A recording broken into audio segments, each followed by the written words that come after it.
Hello and welcome to another Magic the Gathering video. So yesterday saw the release of the last of the dual decks. This is the Elves vs Inventors dual decks. So I'm sure I'm not alone here. I'm rather sad to see the end of this product run. It's been running for a number of years now. I think it was always 2 decks a year. And if I'm right here, the very first deck was it Angels versus Demons, I think. And yeah, so this is going to be interesting to open this up. Anyway, we may see this return. I mean, stranger things have happened with Magic product. So let's have a look at the back. Woodland Warriors versus Ingenious Machinists. Gather a massive clan of elves bent on demolishing all mechanical threats, or assemble a squad of inventors dedicated to unleashing the potential of destructive gadgets. Grab a friend and battle with these ready-to-play decks. These decks showcase cards from across Magic history, including 2 premium cards and 4 additional cards that all feature new artwork. So another big thing about this particular product is you always had this alternate art included in here, in addition to the foil art lead cards.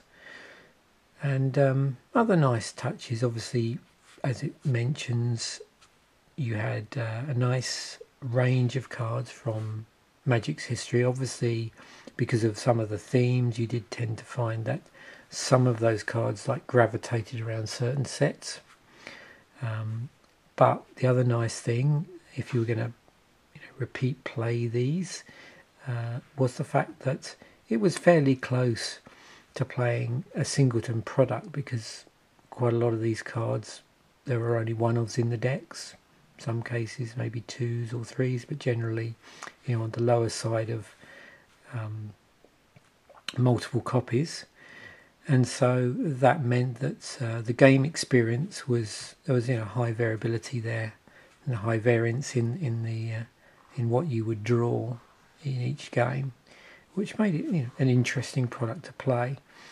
Now on the flip side of that, obviously with cards that came throughout Magic's history, it could be a bit daunting for a new player. But for certainly people that play Magic already and interested in the nostalgia factor, then I think this was found to be a very appealing product because of that. So what do you get in here? Well, you get 2 60 card decks. There's 10 tokens. These decks always came with tokens, which is really cool. 2 deck boxes. We'll see what they call deck boxes here. I've got a pretty good idea now what they're doing. A strategy insert, a Magic quick reference card, and you get 2 spin down life counters that go with this. So let's open this up, have a look at the 2 decks, and see what we've got in the last of the dual decks that they're making.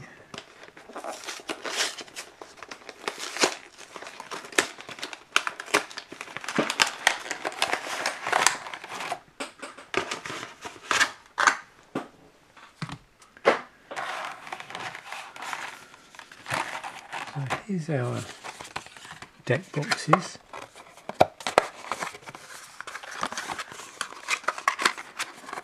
As flimsy as they are, it's nice to see that they're actually making these large enough to actually take a sleeved deck. Here's our insert. I'm going to look at this in a moment. Just unpack our decks. Notice here as well, if you can see that, the legendary cards have these new borders on them, which is pretty cool.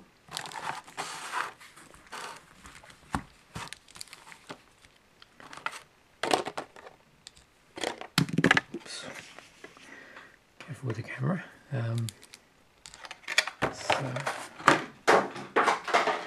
Alright, let me just put that to one side. I just want to have a look at the dual decks insert here, because this is where we can get a nice idea of this idea of pulling cards from Magic's history.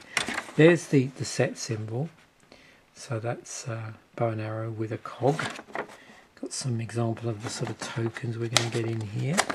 And so what you have here is like a how to play guide with a bit of a background to the theme. So let's see if we can get this on camera. It's a bit challenging when, oops, I've got it zoomed in.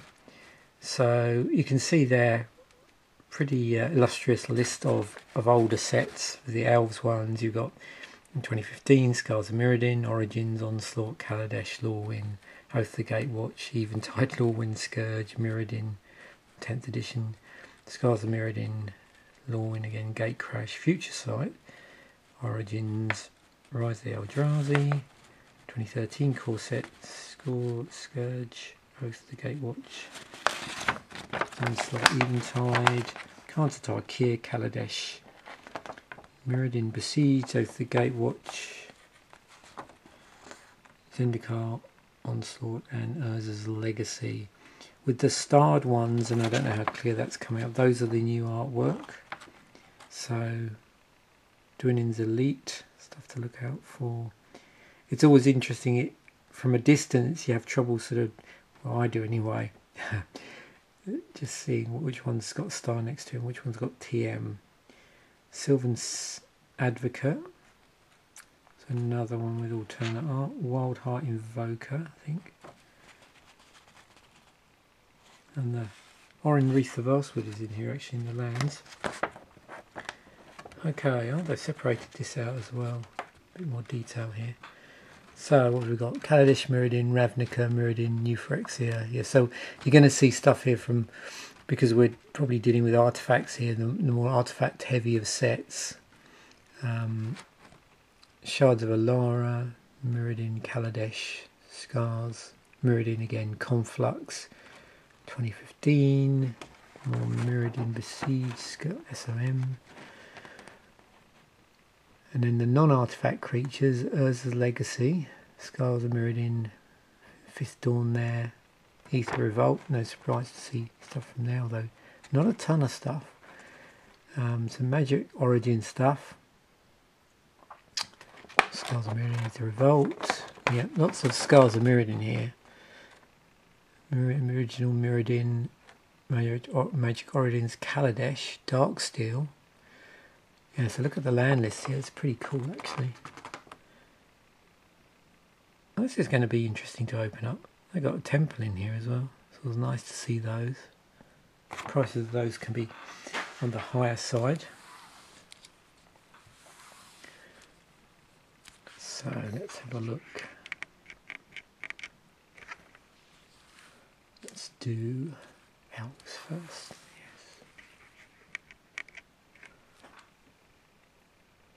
So here's our spin down with the, I think that's a generic. Let's have a look at the other one. Yeah, it's interesting with these. I never really put the set symbols on these, I don't think. It's just got the generic MTG flame on there.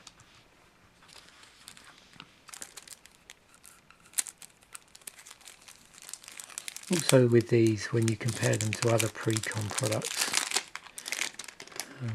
you know, you're going to get, you get more rares in here than say a Planeswalker or intro deck normally. Okay, so let's look at our lead card. So this is the Elves deck. Azuri Renegade Leader, 1 green legendary creature elf warrior. That set symbols come up real nice with the foiling actually. I don't know how well that's showing. Single green, regenerate another target elf. 2 and 3 green, elf creatures you control get +3/+3 and gain trample until end of turn. That's a 2/2. Then we've got Dwinnen Giltleaf Dayan, 2/2 green legendary creature elf warrior with reach. Other elf creatures you control get +1/+1.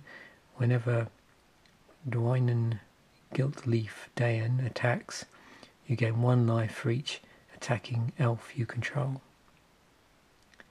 And that's 3/4. We've got an Elvish Archdruid in here, which is another rare. 1 and 2 green creature elf druid. It's a 2/2. Other elf creatures you control get +1/+1. Tap, add green for each elf you control. Gladeheart Cavalry, another rare. 5 and 2 green creature elf knight. When Gladeheart Cavalry enters the battlefield, support 6. Put a +1/+1 counter on each of up to 6 other target creatures. Whenever a creature you control with a +1/+1 counter on it dies, you gain 2 life, and that's a 6/6. We've got a Regal Force in here, 4 and 2 green. You can see pretty high casting costs on these cards. It's a creature elemental. When Regal Force enters the battlefield, draw a card for each green creature you control, and that's a 5/5. Got a Sylvan Advocate, so 1 and a green creature elf druid ally with vigilance. As long as you control 6 or more lands, Sylvan Advocate and land creatures you control get +2/+2, and that's a 2/3. Another thing to notice on these cards, you can see the sort of redesigned card. You've got this line down here which separates the rules from the flavour, and generally, in addition obviously to the fact the legendary card frame's been redesigned, we're seeing a general move towards, I suppose, clarity here. It does definitely look clearer when you're reading this. There's a couple of those. There's a Talara's Battalion, 1 and a green creature elf warrior. Cast this spell only if you've cast another green spell this turn that has trample on it, and that's a 4/3. Another legendary creature, Yeva Nature's Herald, 2 and 2 green legendary creature elf shaman with flash. You may cast this spell anytime you could cast an instant. You may cast green creature spells as though they had flash. It's a 4/4. Oran Reef the Vastwood is a rare. It's a land. Oran Reef the Vastwood enters the battlefield. Tap for green. Tap, put a 1/1 counter on each green creature that entered the battlefield this turn. And now we move on to the non-rares. So we've got Elvish Aberration in the deck. Elvish Branch Bender. Fierce Empath. Elvish Mystic. A couple of those. Elvish Vanguard. Azuri's Archers. A couple of those. Another Elvish Branch Bender. Ivy Lane Denizen. A couple of those. A Crows and Tusker.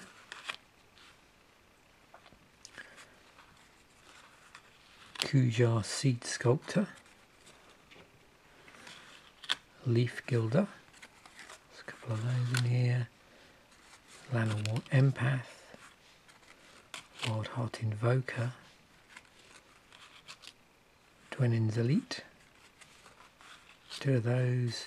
Jagged Scar Archers. There's a couple of those. There's a Viridian Shaman in here. And then we move on to our mana base. So we have mono green here, so I imagine it's a pretty simple mana base here. We've got various artworks from throughout Magic. Obviously some of these reference back to the sets that these cards come from. There's a spiky looking Scars and Mirrodin artwork there. I don't know if it actually is, but it looks very much like that style from that set.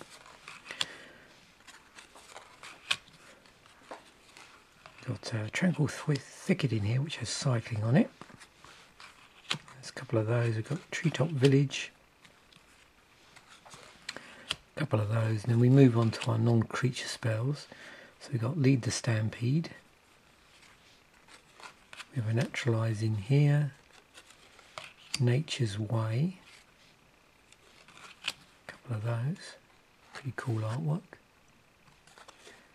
This is Judgment. A couple of those, and then our tokens. So these, I suspect, oh no, they're single-sided. Sometimes with Magic product, there you'll see double-sided tokens. It's interesting. I was looking through my sort of tokens the other day, and you know, sometimes you'll get them like this, where they have the Magic, the actual proper Magic backing on them, something like that. Other times they'll just have like promotional backing, and then sometimes they'll be double-sided. So we have in this something that's generating mere tokens. In fact, maybe they've included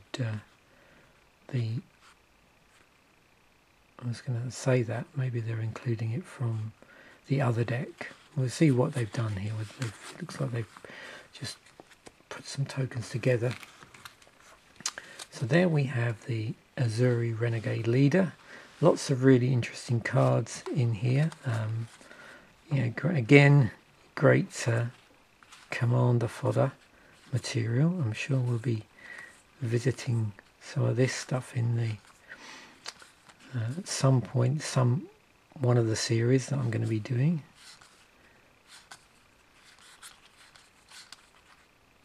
We've got good old Crows and Tusker.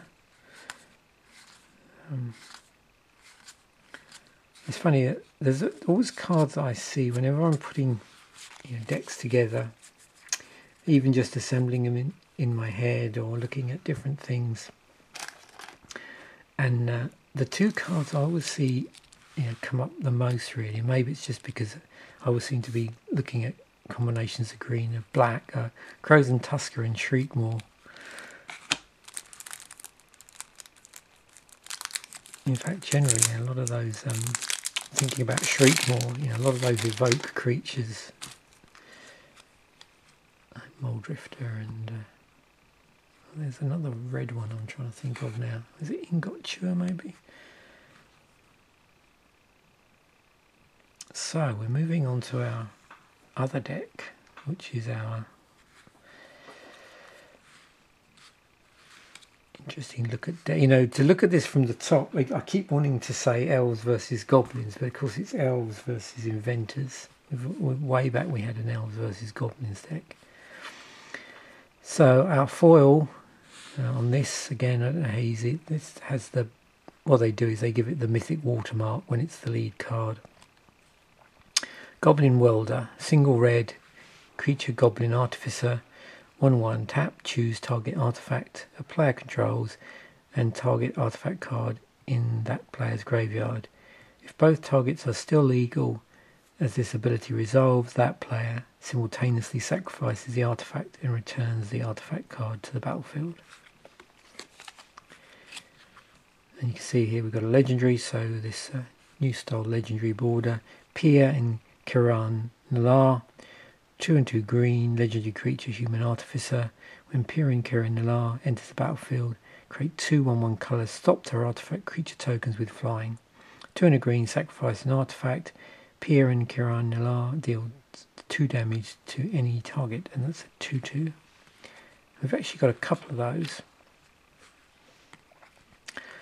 Oh, there's the Dark Steel Plate in here, so 3, and it's an artifact equipment, indestructible, equipped creature has indestructible, equipped for 2. There's a mere battle sphere in here, which is generating our mere tokens. That's a 7 to cast. It's a 4/7 artifact creature mere construct. When mere battle sphere enters the battlefield, create 4/1/1 colourless mere token, artifact creature tokens. When mere battlefield attacks, you may tap X, untap mere you control. If you do, mere battlesphere gets +X, +0 until end of turn and deals X damage to the player or planeswalker it's attacking. There's loads of interesting things going on here. We're seeing cards with the new format, so there's slight rephrasings on here, and the whole layout's different. In terms of this sort of rules area where we've got the split, and like I said, they're sort of cleaning up the wording. Scuttling Doom Engine, it's a 6 for a 6/6 artifact creature construct. Scuttling Doom Engine can't be blocked by creatures with power 2 or less. When Scuttling Doom Engine dies, it deals 6 damage to target opponent or planeswalker. Good old Solemn Simulacrum in here. It's a 4 for a 2/2 artifact creature golem. When Solemn Simulacrum enters the battlefield, you may search your library for a basic land card, put that card onto the battlefield tapped, then shuffle your library. When Solemn Simulacrum dies, you may draw a card. So the question is with this, do you prefer this artwork or the original artwork? Thopter Assembly. It's a 6 for a 5/5 artifact creature Thopter with flying. At the beginning of your upkeep, if you control no Thopters other than Thopter Assembly, return Thopter Assembly to its owner's hand and create 5 1/1 colourless Thopter artifact creature tokens with flying. So we have a Temple of Epiphany in here. Temple of Epiphany enters the battlefield tapped. When Temple of Epiphany enters the battlefield, scry for 1. So you look at the top card of your library and we put that card at the bottom of your library. Tap, add blue or red. Got a Shivan Reef. So tap for colourless, tap, add blue or red. Shivan Reef deals 1 damage to you.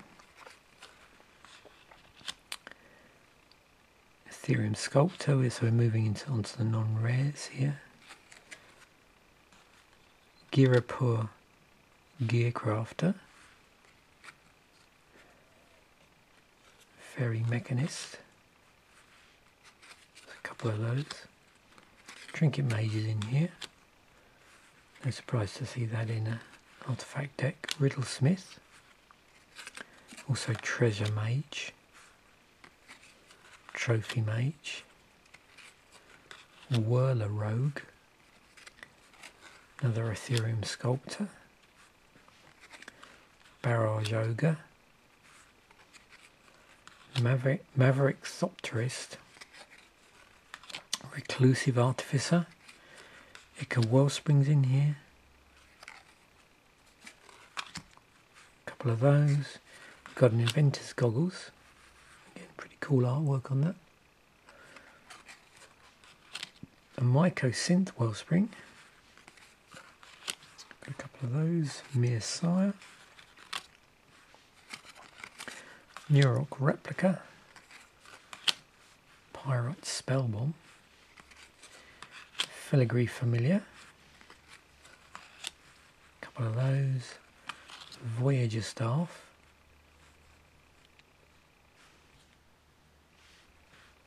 Let's have a quick look at this. It's not one I'm actually familiar with.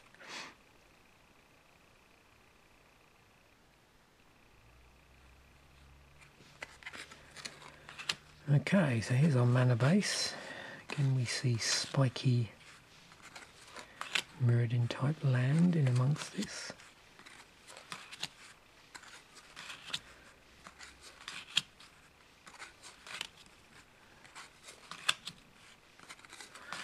Once we get beyond this, we should get to the non-creature spells and other goodies. Yep, so here's the other goodies. We got Great Furnace, which was an artifact land.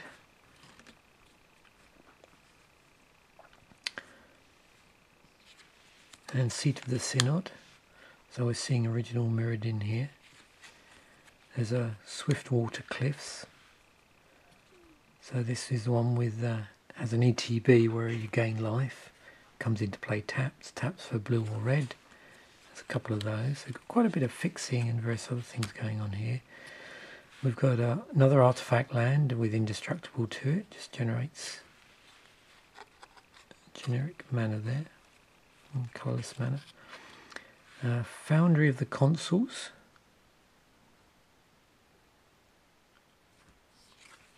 Phyrexia's Core. So lots of like utility land here. And then our non-creature spells. Artificers of Epiphany. Galvanic Blast is in here. A couple of those. Welding Sparks. Shrapnel Blast. And the rest of our tokens. So we've got a Thopter token. In fact, probably Thopter tokens all round. So yeah, it looks like the majority of the tokens are actually for this deck, and they just split them up because those mere tokens belong with this. Okay, so there we have it. We've got our Elves versus Inventors, with our lead cards being Azuri Renegade Leader, and for the Elves faction, and Goblin Welder for the Inventors faction. So there we have it. Thanks for watching. Bye for now.